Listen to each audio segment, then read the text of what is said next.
गोगामेडी हत्याकांड के बाद न जाने कितने ऐसे मामले हैं जो खुलकर अब सामने आ रहे हैं। इस हत्याकांड में अब गोगामेडी का कनेक्शन आनंदपाल के साथ तो जुड़ा ही, इसके बाद आनंदपाल की बेटी का नाम भी सामने आया कि वो भी गोगामेडी की हत्याकांड में शामिल थी। लेकिन चीनू ने एक वीडियो जारी कर अपनी सफाई पेश की है कि जो गोगामेडी है उनके परिवार जैसे थे वो उनकी हत्या के बारे में सोच भी नहीं सकती है। तो इस गोगामेडी हत्याकांड मामले में लेटेस्ट जो खबर है वो जो अपडेट है वो सामने आई है कि इस हत्याकांड के आखिरी जो चश्मदीद गवाह थे यानी कि अजीत सिंह, उनकी भी मौत हो चुकी है। जब हत्यारे गोगामेडी का मर्डर करने आए थे उस दौरान अजीत भी वहीं पे बैठे हुए थे। इस दौरान उन्होंने गोगामेडी को बचाने की बहुत कोशिश की, लेकिन हत्यारों ने उन पर भी गोली चला दी, जिसके कई दिनों के इलाज के बाद अब अजीत सिंह की भी मौत हो चुकी है। दरअसल ये मामला है आनंदपाल से जुड़ा हुआ। साल 2017 में आनंदपाल का एनकाउंटर हुआ। उससे पहले आनंदपाल ने कई ऐसे संगीन वारदातों को अंजाम दिया जो खुलकर उस वक्त सामने तो नहीं आए, लेकिन अब भी सोशल मीडिया पर वायरल हो रहे हैं, जिसके बारे में आज क्राइम तक के जरिए हम आपसे बात करने वाले हैं। दरअसल साल 2017 में जब आनंदपाल का एनकाउंटर हुआ था उस दौरान करनी सेना ने भव्य तरीके से धरना प्रदर्शन किया था। इस दौरान उन्होंने एनकाउंटर का लगातार विरोध किया था, जबकि आनंदपाल बेहद ही खूंखार गैंगस्टर था जिस पर हत्या के प्रयास और कई ऐसी गंभीर धाराएं लगाकर पुलिस ने केस दर्ज किया था, लेकिन वो बार बार पुलिस की गिरफ्त से भाग जा रहा था, जिसके बाद पुलिस ने उसका एनकाउंटर कर दिया।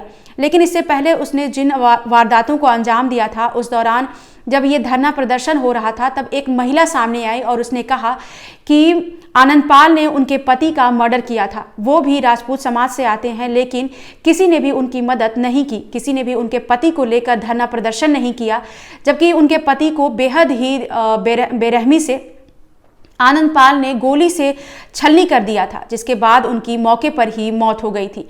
हमारे पास इस हत्याकांड से जुड़े कुछ फोटोज भी हैं, लेकिन YouTube की गाइडलाइन कुछ ऐसी है कि हम आपको ये वीडियो नहीं दिखा सकते हैं, ना ही ये तस्वीरें दिखा सकते हैं, क्योंकि ये तस्वीरें आपको कहीं ना कहीं विचलित कर सकती हैं। लेकिन उस दौरान महिला का एक बयान जो वायरल हुआ था वो इस वक्त भी वायरल हो रहा था। दरअसल आनंदपाल ने इस महिला के पति को गोलियों से छलनी करके मौत के घाट उतार दिया था।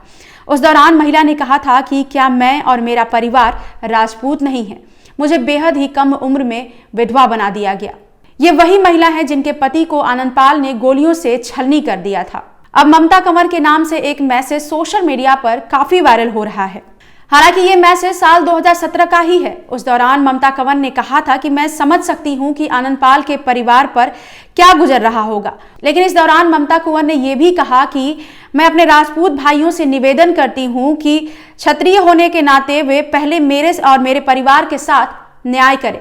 इस दौरान ममता ने यह भी कहा कि इसी अपराधी यानी कि आनंदपाल ने गोलियों से छलनी करके उनके पति को मौत के घाट उतार दिया था। उस दौरान किसी ने भी उनके पति के लिए उनका साथ नहीं दिया, ना ही कोई धरना प्रदर्शन किया गया, ना ही उनके पति के लिए न्याय की गुहार लगाई गई। ममता का कहना है कि उनके पति भी राजपूत थे, लेकिन राजपूतों ने ही उनका साथ नहीं दिया और उन्हें बेहद ही कम उम्र में आनंदपाल ने विधवा बना दिया, जिस नाम का जिक्र ममता ने ही किया है। ममता का कहना है कि क्या दोष था फतेहपुर के उस सरकारी अध्यापक राजेंद्र सिंह राजपूत का, जिनको आनंदपाल की अपराधी गैंग ने 2.5 लाख रुपए के लिए मौत के घाट उतार दिया था।